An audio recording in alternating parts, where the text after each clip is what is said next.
deliberately failed to communicate. Chairman, maybe that others want to pick up, but just a very brief supplementary. And I know Richard Jackson. In which case, I'll just leave it here. In terms of media coverage, shortly after your resignation, I saw the striking phrase Potemkin structure. And Chairman, given your knowledge of history, you'll know all about Catherine the Great's lover, but I had to look it up. It's quite a striking phrase. Why did you use it? Why did you use it?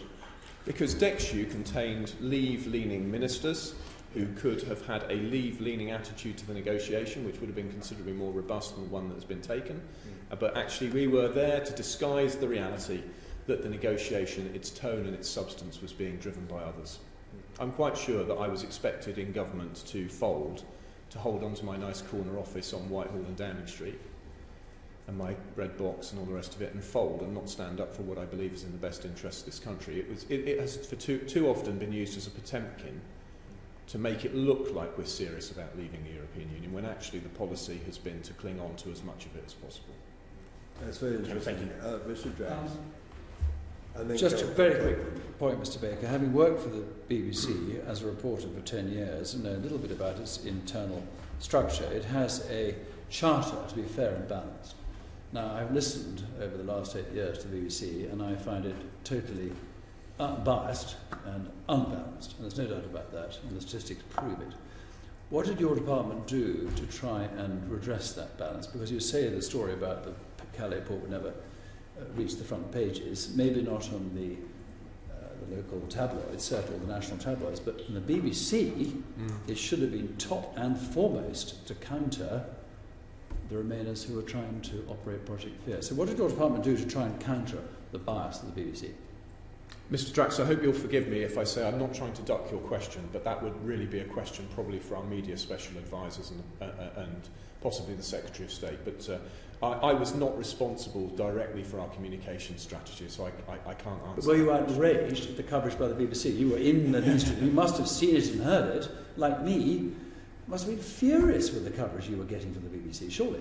I'm generally furious with the coverage which has taken place, not least because I'm quite sure that some campaigns to overturn the referendum result have had a deliberate strategy of demoralisation, and I think it is quite despicable that people should set out to demoralise the public in their millions, but I don't doubt that it has been done. I think the BBC strives mightily to be impartial, as the civil service does, but also people do have groupthink, and there are few enthusiasts for Brexit. I tempted as I am to give you a strident line of criticism of the BBC. You have already. Pardon? You have already, thank you. Thank you, Mr. Jackson. Right, Kelvin Hopkins, then, please. A component of the bias in the media, and particularly I have to say the BBC, is the almost complete absence of putting a socialist case for leaving the EU. And it is quite appalling. If one goes back into history, trenchant opponents of the common market in the EU, Clement Attlee, Hugh Gaitskell, Michael Foot, Peter Shaw, Barbara Castle, Brian Gould, Tony Benn, Bob Crow, all of whom were splendid socialist politicians. Sorry? Jeremy, well, I leave our leader to his own views. But these are people who have a history. This is where the party was. I wouldn't expect you to defend the socialist position, quite obviously. But nevertheless, there is a socialist case which can be completely ignored. Would you agree that one of the things that the media has tried to do is portray opponents of the EU as extremely right-wing and sometimes racist? Well, Mr. Hopkins, you're my new favourite member of the committee, but yes, that is certainly true. And indeed, in the House of Commons, we've been painted as far right. And as I've repeatedly said, I consider myself an old English classical liberal. I'm profoundly committed, not least because of my faith, to the equality of every person. Moral, political, legal equality. And their liberty, the dignity of the individual and their freedom. That's what I'm committed to in my life and in my politics. And so I absolutely agree with you that that aspect has been, again, despicable. The caricatures and the propaganda have been despicable. And you and I, of course, in the past have often formed allegiances in this cause. And I'm conscious that left and free market right and socialist left have often formed allegiances in this course of this journey. But it's always been founded, I think, on the same common ground. That common ground is a great faith in the people of this country and their capacity to choose their government. So yes, I think the Labour leave case should be made, and made more strongly, more often. And I certainly think that people should not engage in mere smears. Too often I've been smeared so many times it's now water off a duck's back. But people engage in mere smears rather than serious argument. And I think that they are failing our country profoundly when they do it. And I agree with what you've said. Thank you. So, David Jones, please. Yes, to return to, if you like, your experience of the department as a Potemkin structure. Shortly after your resignation, you appeared on BBC Daily Politics. I did. And you told the interviewer that you felt that the department, DEXU, had been blindsided and had been out of the loop. I would guess from the evidence that you've given so far that you believe that that was a deliberate exercise. But in what respects would you say that the department was blindsided? So if I may, could I take a slightly different tack to start with? Where it was not blindsided, in my personal responsibilities of the legislation and domestic preparedness, I'm absolutely clear that the civil service functioned as it should, governments functioned as it should. I pulled levers and the response was as it should be in all of those areas related to legislation and domestic preparedness. I'm very, very clear about that. But where we were cut out was the negotiating strategy.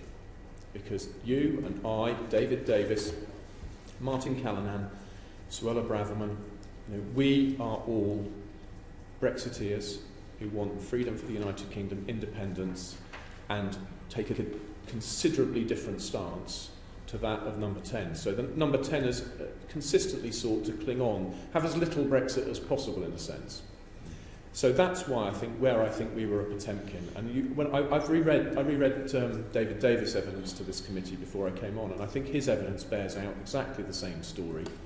Being able to evidence, not merely feeling, being able to evidence being cut out of policy making on a profound level. Now you referred to Number 10, which is of course a building on Downing Street. Yes. Presumably you're referring to individuals inside Number 10. Are you referring to career civil servants there, or are you referring to political advisors there, or who are you referring to there? Ultimately, of course, the responsibility for the position and the policy is the Prime Minister's. Yes. And I have no doubt whatsoever that everyone involved who works in that building is doing what they think best in the national interest. So I mean no slight to them. But of course, the way the system works is that the power is in Number 10.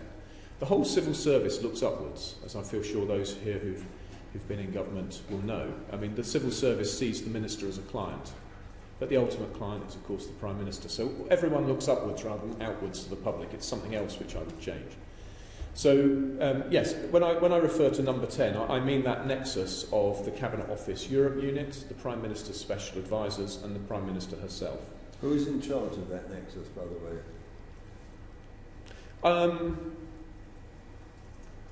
I think the most important people within this nexus have been Mr Robbins, Mr Barwell, and probably the Chancellor of the Duchy of Lancaster, Mr Whittington. So when you refer to being kept out of the loop, blindsided, are you referring to those individuals as the people who are responsible for the blindsiding and keeping out of the loop? Yes. So politics is, of course, a battle of wills. And I think that within government, then as now, there is a battle of wills between the policy of those who actually hold the pen, as they say, on our Europe policy, and those who would like to leave. I often saw efforts to persuade me. There was one notable incident where I was asked to produce a video for the Sunday Politics explaining the new customs partnership. And I knew at the time they were trying to co-opt me into seeming to approve the new customs partnership. And I very, very carefully chose what I said and how I said it and my intonation, perhaps as BBC journalists do, to make sure that people understood I did not approve of the new customs partnership. So that battle of wills included tricks like that, trying to get me on TV supporting a policy which they knew I didn't support. Again. But